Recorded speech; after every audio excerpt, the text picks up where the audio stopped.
Okay, Natalie. Okay. So tell us a little bit about your involvement in the whole prototype carbon fund and the carbon finance business in the 97, 98 timeframe. Okay. Well, Chandra, thank you for inviting me to give my views on this. I am a task team leader in the bank, and during that period, I was in the Africa region being a task team leader. Now, that was 97, 98, the beginning of the PCF. I was married to Ken, and so that was a great time, very exciting, but also a challenging time, because as anybody that knows Ken puts his heart and soul into everything he does. So when I think the idea of the PCF first came up, Ken thought, okay, well, this is a great opportunity, and I really have to do this. For the PCF, that meant that there was tremendous success, raised a lot of money. I think the important thing is really the team he put together. There was you, Benoit, Johannes, many, many people who, in some sense, got religion based on Ken. He's incredibly persuasive and optimistic and always has a can-do attitude. So I think that momentum really built in the bank. Now, as that was being developed, 97, I was pregnant with our first daughter, Hannah, which was of course exciting, but Ken was very, very busy during that time. So I do remember feeling like second fiddle, because first there was the PCF, and then there was, oh, okay, well, we'll have a baby. So while I can look back at it now and laugh, I think it was a little bit stressful because of the dedication on Ken's part to this. Now also though, during that time, because our whole life revolved around carbon finance, I was one of the early adopters in the bank. Yeah. Of course, I lived carbon finance. So it made sense for me to take the opportunity to do some of the first projects. I did one of the first community development carbon finance projects in Uganda to finance the first sort of district level composting project. Now that gave the opportunity of the client, which we were trying to serve, the chance to use this new facility to get money to do things that they couldn't borrow for. So that was very, very exciting. I think the thing that was important about the carbon finance in the bank at that time, it was sort of like the GF in the early 90s when the GF first got started, and I also had some of the first projects in that. In the very beginning, it's very exciting, and there's a lot of flexibility because it's just beginning, and sort of the bureaucracy of the bank has not descended upon it. And it was very similar with carbon finance. I remember for the first time, my the deal managers for carbon finance would come over and say, okay, so look, we have to do this. And I'd think, okay, so we have to do another document. And they go, well, we'll prepare it for you. And then you review it. And I thought, oh my God, this is like Christmas. I actually have people who are helping me do this instead of telling me that I have to do something else or that it's my responsibility to do everything. So it was a very, it was a very collegial time, at least for me as a task team leader, that I felt like we were bringing something to the client that nobody else could bring. It was a new opportunity to finance. In Uganda, one of their biggest problems was, municipal solid waste. And we thought, okay, well, this is like the golden goose. We'll do this. We'll develop use a CDM to do a POA. And it was very, very successful. It was a hell of a lot of work, frankly, because it was in the very beginning, and there was not that much expertise in applying the methodologies. So on the one hand, I guess we had the advantage of not having the bureaucracy that you now have when you do carbon finance projects. But we were sort of in the learning phase, so there was some teething pains. We also had one of the first biocarbon fund projects in Uganda.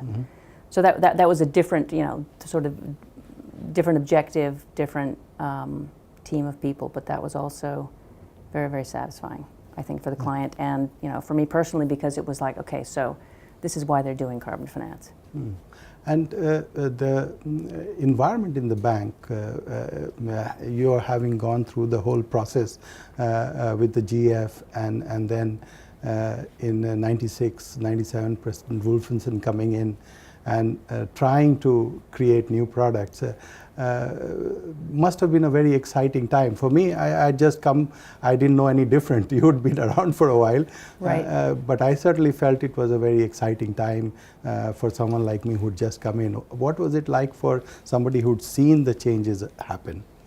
Well, I think it was, in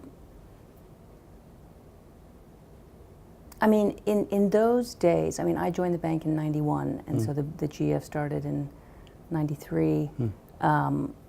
Again, that was the same thing, you're right, that was exciting. When this started, it was really, it was a bit different than the GF because it was sort of the idea of Ken and your team, and it sort of came up sort of naturally out of the bank.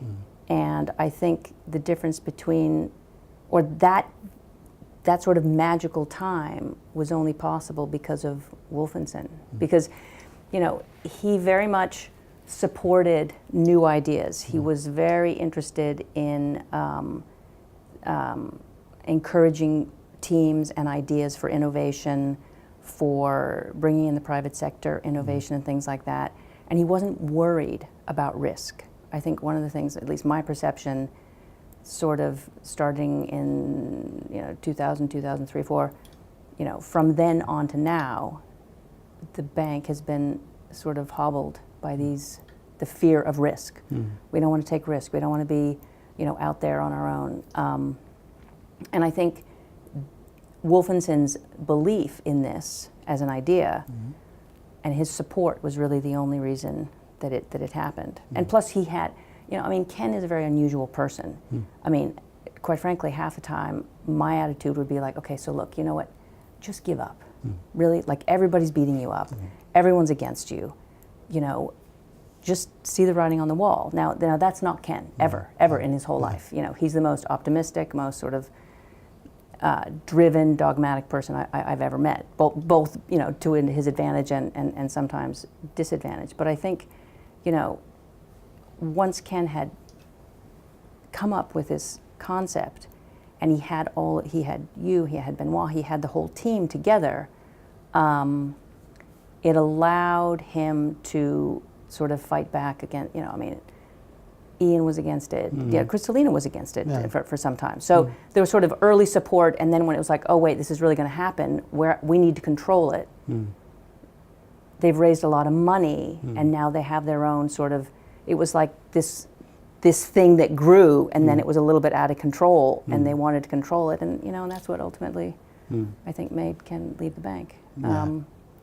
But I think, it is one of these things that you don't see that kind of thing in the bank. I don't see it anywhere. Sort of new ideas, taking a risk, going outside, raising money, and really having that vision. And quite frankly, if you look at it, a number of people have brought up this idea. It was unique for the bank to engage with the private sector. To take that risk, to actually try to design a product around the needs of the private sector. And it's not happened since then either. No. You don't see any evidence of it other than the carbon funds and slowly even in the carbon funds, the private sector has gone away. It's mostly driven by the public sector. And in that sense, it was, at that time, it was the whole idea of engaging the private sector was so dominant. Now it's almost like you just you say that the private capital is needed, but you don't see much evidence of it. Now maybe under the MFD, maybe it may happen, but was it primarily driven by Wolfenson or people like Ken? I think it was definitely Ken, because Ken is a sort of a visionary. He's still doing that in his life today. It could not have happened without Wolfenson, because I think he did I don't know, because he's Australian too, like two crazy men. But he did he gave Ken cover. I mean, in the beginning, he sort of encouraged it, right? And I think if you remember, and maybe I'm not remembering this correctly, but there was this idea that we have this really serious problem, climate change, and we cannot solve it within the bank. We have to make it a private sector endeavor, because then we will really be able to tackle it. It won't be sort of, limited to the World Bank and what we do. It will be something that the whole world will embrace, and there will be a mechanism for that. And that was the idea. The idea was that we would create it, because there needs to be a genesis or sort of a proof of concept somewhere. And then after that, the bank would actually, if it was successful, the bank would get out of the business. That was the idea. Yeah. That was Ken's idea. And I think Wolfenson agreed to that, or that vision. Then it became something that was sort of ensconced in the bank, and you had, Andrew was there, and Bob Watson, and Kristalina, and Ian, and God, I don't even remember all of them. But it became very political, and sort of something, because so much money was raised, because it became high profile, it became something that the bank needed in a way. And that whole idea that it would be created in the bank and then the private sector would take it over, that idea never came to fruition. Yeah. I think the speed at which the capital was raised, I think, as you said, alarmed some people that this was totally out of control. The procedures and the control mechanisms were not in place, and the whole bureaucracy, as you pointed out, descended to put in the necessary controls for a business which grew from zero to $1.5 billion in about 4 years. Yeah, yeah. I think that recollection certainly I also have of thereafter attending all these committee meetings to figure out what, by the IAD, the Internal Audit Department, all sorts of control people from the trust funds, what control mechanisms were in place, and that was not the way you worked with the private sector. No? Right. And I think slowly that, I think, discouraged the private sector, and mostly country funds started to grow. It was mostly donor funds that came in. Right. But going back to the operations, I think that's the Uganda projects that you did. How easy was it to do a carbon finance operation and do it in the context of being within the World Bank? Well, in the early days, so these were some of the first projects, and we also were trying to be very innovative. Now, I had existing, and this, one of the reasons that this worked, at least for us in the portfolio in Uganda, was we had existing projects. So we had an environmental management project in Uganda, and there was a certain amount of money. We did not have a private sector partner that came in to sort of either provide capital or finance. We used that project. So we basically said, okay, so look, we have this environmental management project. We have a financing gap.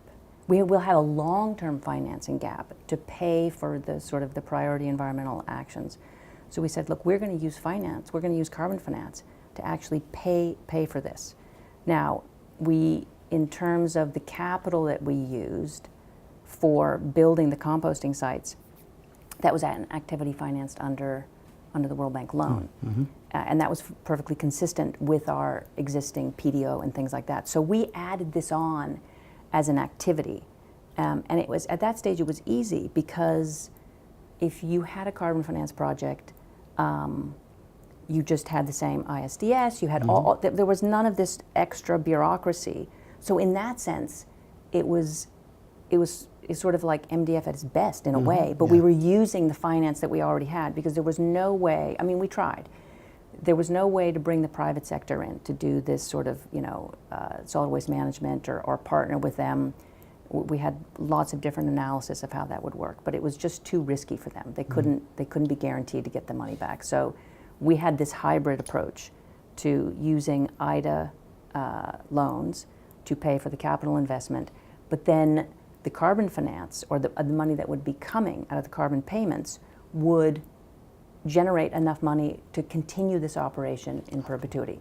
So, you know, the whole, it was very elegant in a way, the way we came up with this. And I think it was in essence, the whole idea of carbon finance. It's Yes. like, okay, so you use this to pay for things that people can't pay for, whether you have a private sector entity involved or whether the government's willing to borrow the money. Now, we had the same thing with forestry, because we said, okay, so look, we had the same thing, the same project actually. So one project actually had these two carbon finance operations sort of as additional finance in a way, or associated with them, but they ran during the same time. And we used, you know, the supervision budget, we used sort of that existing project to create these additional assets for government of Uganda to pay for, you know, forestry and also pay for solid waste management. Yeah. And so that was, you know, that was very satisfying for everybody. And I think it doesn't so much happen anymore. As I was saying, as it evolved, things became more bureaucratic. And so someone like me, you know, I basically do operations in the bank. That's what I like. That's what I'm good at. And I just like working with the client. I do operations. As it gets more bureaucratic, and it did, you know, it's like, oh, you know, now you actually have to do separate ISRs for these things. You have to have specialty, you know, safeguards instruments to do with these things. It becomes less appealing for people like me who are just trying to get something done on the ground. Natalie, your operation was probably one of the rare instances where carbon finance was fully blended with the underlying operation. The trend at that time, and which continued for the rest of the operations, was third-party projects, where basically it was not linked to any bank operation. You had to do the full range of safeguard and other due diligence, and added huge amount to transaction costs. It was not easy to find task managers who would be willing to take on operation where just carbon finance was involved. Why do you think, based on your own experience as a task manager, that carbon finance almost became like an orphan in terms of operations, that there were only rare instances where you know, something like Uganda happened? Yeah. You know, I'm not sure why that. I mean, for us, it was so. It was such a natural way to do it. It was the only way we had to do it, and it was something that you could bring to the table very easily for your client. I mean, in some sense, you know, looking back on it, and the people I worked with on that, we were a bit like you and Ken. It's like once you get in it, you know, the headaches are like, okay, we're gonna figure this out. You know, we're gonna figure out the methodology. We'll do the baselines. You know, doing the CDM documentation, all of that it is very onerous. But the benefit was so great at the end. You know, I remember sitting there negotiating the price, right? And it was like, okay, so I got to get the best price for my client. Oh wait, but I work for the bank. Like, you know, you're in between the two. But I'm not sure why it became sort of a separate thing. I think partly, in the very beginning when I was doing it, it was still new and people were excited about it. I was excited about it because basically it's like, you know, it was all we ever talked about at home anyway, and you know, it's like I better at least be in this.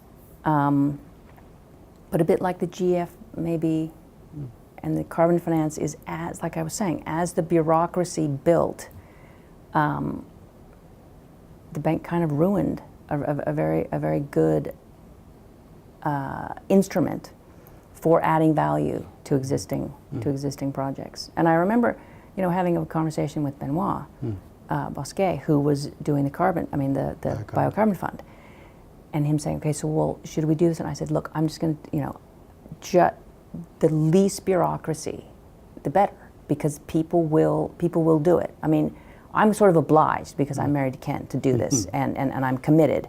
But many people as you say, will look at it and say, you know, the transaction, it's too much work. It's not worth it for me. Yeah, and I also think that you know, the ticket size was small for many people. The project cycles were totally misaligned. Yeah. Unless you were really committed to make it work, you know, it wasn't easy. And again, just looking back at my own experience on discussing with task managers, I think there were easier options. GF was an easier option. You know, there were easier ways to bring financing, but none of it had the advantage that you have with carbon finance of payment extending Long-term. well beyond Exactly. and being linked to performance or to outcomes. Right. So it was perfect complementarity, as you put it. You know, Right. you bring in IDA to finance, IDA or GF to finance, and then you bring in create an incentive structure for that financing to be successful over the longer period. I think Right. that part of the story, we even in the carbon finance team, I don't think we communicated very well. And not many task managers understood, unlike you, because I suspect of Ken, you understood the potential, whereas we were not able to do it very successfully with many other task managers, I think. But it's a really interesting point, because I think maybe, okay, so I've always worked on environment. Environment is, you know, always underfunded. And so in the context of Uganda, which I had, you know, had a long history with and was committed to, you know, the idea of sustainability on, you know, environment, it's like, okay, so fine, we have a project. We had a series of projects there. But the idea that you could create a sort of a long-term funding stream for these really critical activities was, to us, I think, the real selling point. In a sense, I mean, and I have, you know, have set up a lot of conservation endowment funds. So the idea of somehow having some sort of innovative conservation finance was always, at least in my DNA. And to me, this was like, okay, this is Christmas, because we never get money for environment. We're always chasing soft money, either for protected areas or environmental management or whatever it is. And this really, and we used to joke about this. This was like, you know, this was printing money.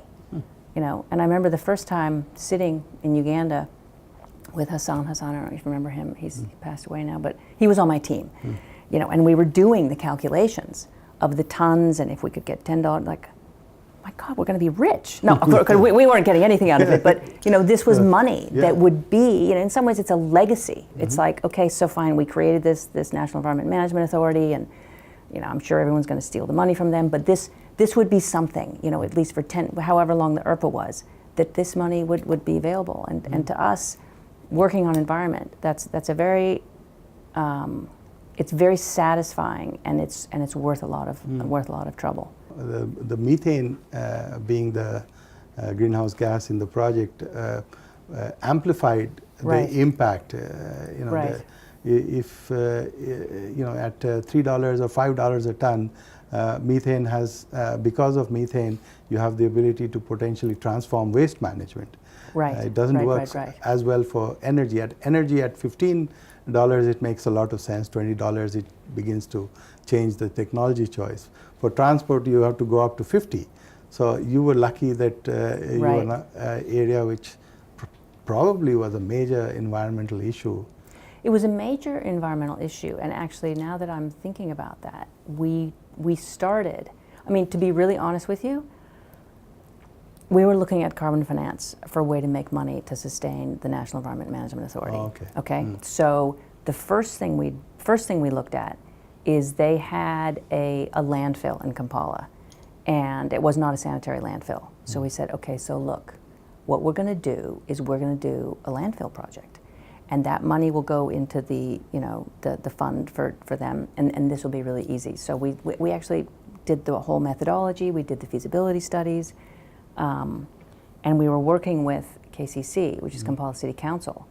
And about 2/3 through the process, we realized, okay, you know what, these guys, I mean, bottom line is they're totally corrupt, and we're not going to be able to get a deal. So we were trying to work with this, you know, private sector quasi thing, and it became really obvious, like, there's no way this is going to happen. Then we thought, and maybe Ken probably even suggested it. He's like, look, there's this whole, in Karnataka, they're doing solid waste management. And we looked at because we, of course, this is environment. I work all over Uganda. I always also had a protected area project. So, we're up and down, and every governor or mayor we met said, we have this really serious environmental, solid waste management is a really big problem for us. And elections were coming, so of course everyone wanted to clean up their city, and we thought, you know what? Fine, we dump KCC, we forget the landfill. Maybe someone else will do that, and we'll do this. The work to get it, to figure out what would work, what the size of the city is, what the waste stream was. All of that was very, very complicated, and sort of outside. I'm not a solid waste. I'm like a biodiversity specialist. It's not my area, but it was what would work. And still, that was 98, 99 maybe. It's still, those 9 composting centers are still functioning. They're still, avoiding big landfills. That compost is being put back into the agricultural system. So, it was sort of a win-win. Yeah. The whole story was very compelling. And at that time, at least the bank thought that was a great thing. And I still remember, identifying the KUIDC, Karnataka Urban Development guys to go over to your project to design the composting facility. Exactly. Yeah. And we took my counterparts from Uganda to India to see this. It was very, in terms of sort of capacity building and bringing this, it was really a great opportunity. Uganda was the first one. We were the first registered POA in the world for municipal composting. The idea, the interesting thing, and I'm not sure why it didn't, but many other cities, many other people came like, maybe we should do this in Ghana, maybe we should do this in other places. And we said, absolutely, we've done all the work. Frankly, we have really done all the work. You can use our PO, you can use the methodology. We have the consultants from India that can help you put together the documentation. But it never actually took off anywhere else, interestingly. Yeah. Well, it is. It's an interesting topic to investigate a little, discuss a little further. I think a lot of the initiatives which have moved in the bank have been because of individuals. No, I think certainly the bank does provide the overall platform for individuals to engage, but it does take a committed individual to make things happen, whether it's the PCF in the case of Ken and the whole carbon business in the case of Ken, or the operations in your case in the case of Uganda. I think that's an important thing that we often overlook, that while the bank provides the platform, you still need somebody who utilizes that platform in a manner that creates change. Yeah. And it's not, you see that Benoit, for instance, on the whole forest carbon side, individually are responsible for pushing the whole thing through. Yeah. And you can look around in the institution that it's not that just the platform makes it happen by itself. You always need people who follow up. No, I think you're absolutely right. You need a few people with, what they call fire in their belly, willingness to really push it. And I think that is driven by people that you need sort of a small critical mass, right? You need people who are excited about it and who will say, yes, you should do this. There's that whole question of the incentive structure and whether you are rewarded for doing that in the bank. Because I think a lot today, I say this too much lately, like in the old days, makes me feel very old, but there was, at least for me in operations, and I've stayed in operations my whole career, and I didn't move into management or anything like that, the idea that we are all working collectively for the common good of our client, that's gone away a little bit. And I think part of that is structural with the GPs, with the decentralization of country directors. There used to be a great benefit to the way the bank did business. Like we had country teams where people from all different sectors were part of what felt like a family, like Uganda, Tanzania.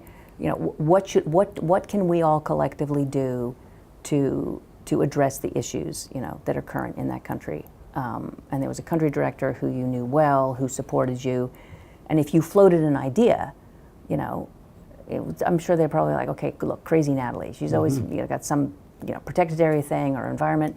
Why not?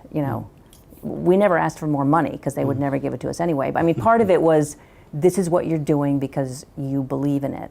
And you do it on the weekends, or you get your husband to do the methodology for you, or whatever it is, right? It's like you pull the whole thing together. But it is an interesting question about why these things don't happen so much in the bank now. I mean, part of it must come from, when I look around and I look at either vice presidents or I look at the CDs, and this may sound a bit jaded, but I don't see anybody with that sort of spark or fire or willingness to take a risk on something. Yeah. I think the bank has been sort of inhibited by the feeling that, well, we don't want to take risks. And that's to its great detriment. Yeah, I think the challenge in this institution is on the overall incentive structure and the failure of it, in my mind. That the validation or your own satisfaction must be internally driven, and you should not expect external reward for working with your client or developing a new product. And in that context, how do you see innovation occurring in this institution, particularly now in the context, going to the specific context that we want to talk about is creation of the next generation of carbon markets around the Paris Agreement. Yeah. That's going to be a challenge. It has the potential to be much bigger than the Kyoto markets, because now you have bottom-up NDCs which are designed by the clients themselves to try to figure out ways to implement it and finance it and get the incentive or the financing through the international carbon market. And that requires a much closer dialogue with the clients and in the context of looking for large-scale solutions and budget supports with DPFs. What is your sense in terms of where the bank is going from a operations point of view of the kind that you just described in the case of Uganda? I think it's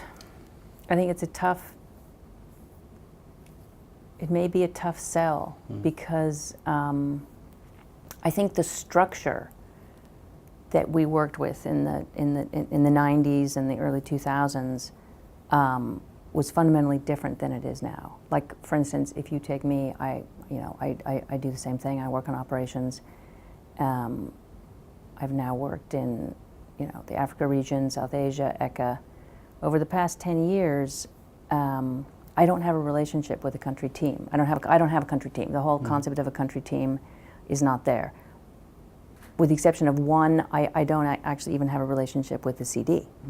So because of the change in the structure of the way the bank is, we don't actually have the ability to influence people from other sectors. It used to be that I would know who was working on energy, who was working on transport, who was working on education, and collectively, you could maybe say, what, we should do carbon finance. Like, why don't we put something big together? Or what is the interest of the client? And I think that things have gotten so, the idea of GP was to take away silos. I think it has exactly the opposite impact, unfortunately. And there's sort of battles for turf and, money. Supposedly we have all this, the capital increase.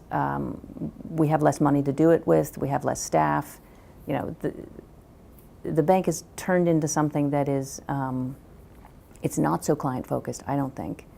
And it makes it harder for people like us to adopt and embrace any new initiatives. The idea, too, of innovation is a bit funny because it's like there are these, I don't know, gimmick may not be the right word, but like you can win the innovation award. You know, when it just came out, I think, I don't know, I saw something on the kiosk 2 days ago, and I'm like, okay, so what is innovative? And I looked at the things, and I was like, wow. I mean, if that's innovation, that's really, that's kind of sad. Yeah. So I think we need to sort of maybe do away with those kind of things, and there has to be someone charismatic. I mean, someone like you. I mean, you basically took over from Ken, right? Or Joelle. I mean, there was that whole strange transition, but there would have to be somebody who basically could create it as something like, this is an opportunity for everybody. And as you say, it has to be something that would be driven by people's need to do something for their client. Because if you're doing it to get outside credit or to get promoted, you know, that rarely, I think, gives you the satisfaction or gives you the impetus to make an impact. But also, you know, it comes from the bottom up and the top down, because part of the problem is that for those of us, you know, I sort of see myself, so it's like I'm sort of in the trenches, right? I'm supposed to be working with a client. I'm developing projects. I'm doing things on the ground. That's what I think about every day, how those things are going to get done. And then you have what seems to be this disconnect between the CD or the CPCs or the PLs. I mean, you know, the program leaders, country program coordinators, the country managers, the country directors. They're all sort of in a different orbit. And it's strange for someone like me who came from a tradition of we're all together and you guys are actually doing the work, the hard work on the ground. We will support you, to almost sort of adversarial in a way, like, well, let's see if you can get through our gates, because you know, maybe the money should go to, you know, energy, or it's I think a very sad change in the dynamic about the way the bank operates. And something in that would have to change to make it possible to say, okay, you know, I mean, the bank, the president, everybody's you know, everything's climate change. Everything has to be tagged for climate change. But it's, again, it seems a bit superficial instead of real actions, or really saying we're going to do something and we're going to bring additional new kinds of finance to our clients. Well, those are the constraints, but I do still think that this is an institution, no, which has enormous potential. It gives you opportunity. I can't think of any other place in the world where you could try in today's environment to work on the next generation of carbon markets, for instance, right? That's true. That's true. And you know, as long as you have some support, this is one place where you can still dream of making it happen and make it happen. There are all those constraints are there, right? Right. Absolutely, it makes it harder, but it's even harder outside, in my mind. You know, having tried to do some things outside as well, you know, the objectives are totally different. You know, you have to make money. You have to make money in a short time. You have to, you know, have a weekly earning call. Right. So this institution still is among the few which allows you, if you don't rock the boat too much, the ability to work on it, and you know, you just need people like Ken who have a vision and a drive to make it happen. I think that's where I am right now in terms of my thinking. Yeah, no, I would totally agree with you, and you're right to sort of, you know, say, okay, right. There's people like me who say, oh, and isn't it? It's difficult to work in this place. But if there was something new like that, I guess your point is, if there was somebody like Ken, or if this came up, I, as someone who does this, I would equally get behind it. I would get excited, and I think somehow, you know, we need to generate that. Yeah, exactly. And then the question is how. I think you know. The sense is that the institution doesn't create that incentive. I think you talked about it must be internally driven in some sense, and it does. If you do have that drive, and if you do do it in a particular way without rocking too many things, or in the case of Ken, not care at all.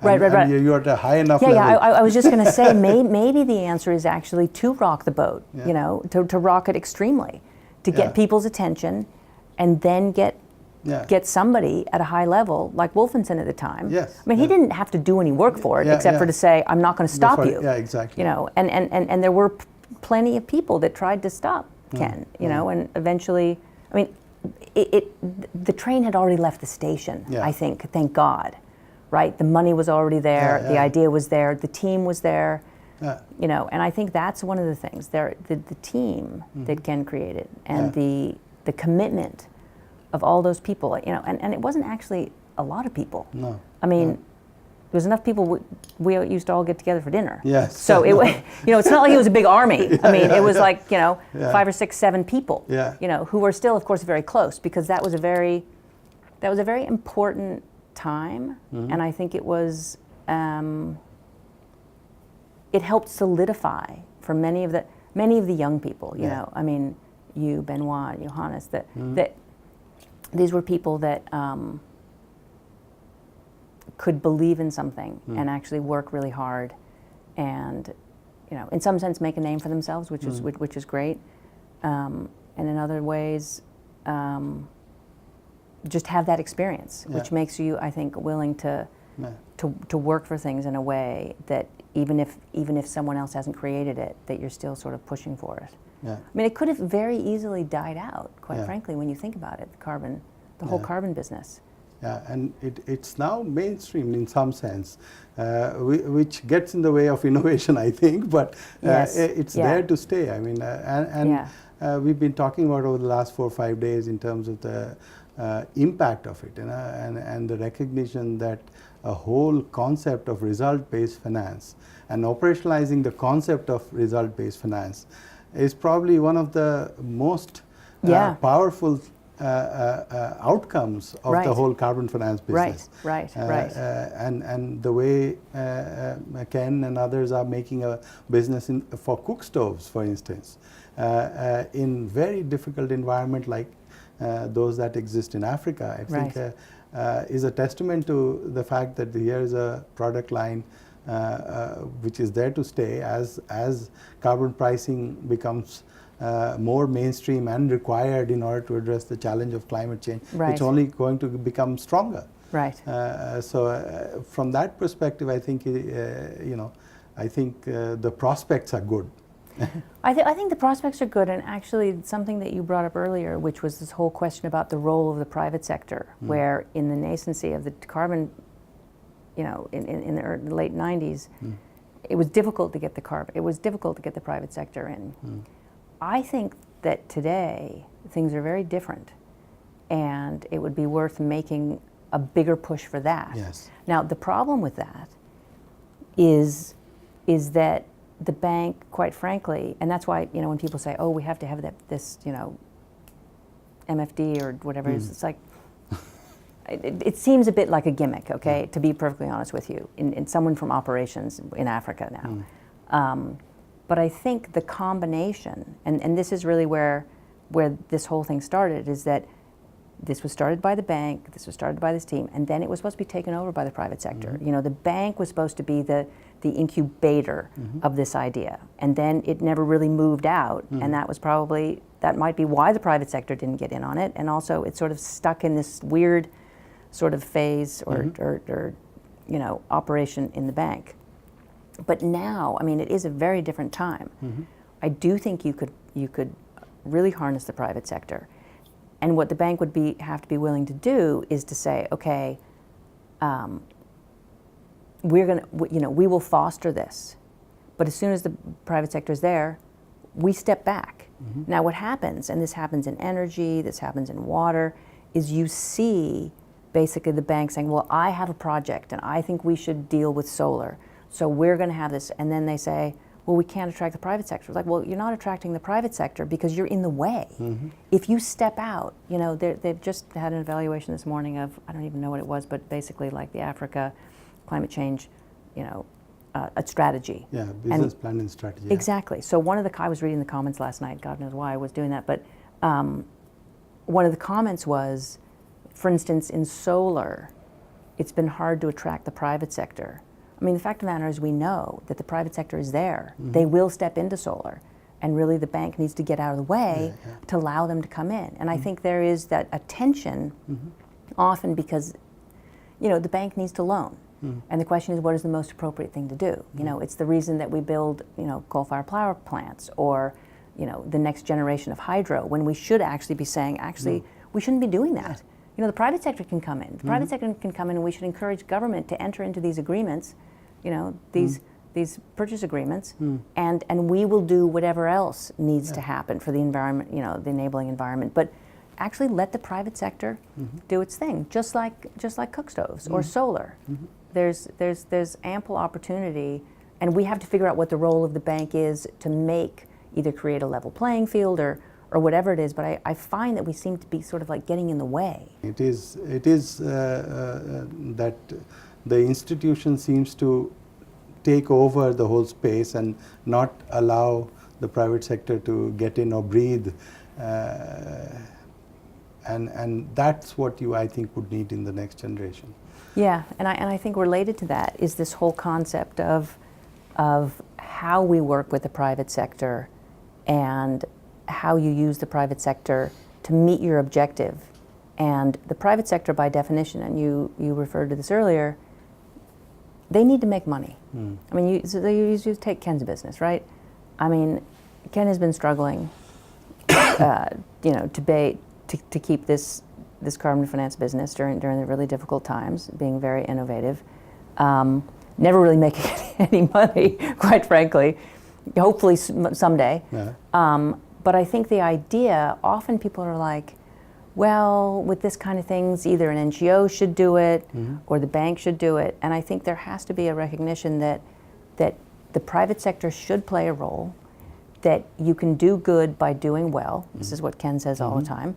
But basically, you know, if you take Ken's business, like, no one's going to build these cook stoves. Someone has to build the cook stoves, and someone has to do it, and you have to make money on it, unless you're going to be an NGO and you're just waiting for, you know, the donor to come. You know, we need to acknowledge that this is a much more sustainable practice to basically partner with the private sector, or get out of the way and let them actually do it. Yeah, that's a good ending to the to this interview. Thanks, Natalie, and pleasure talking to you. You too, Chandra, of course.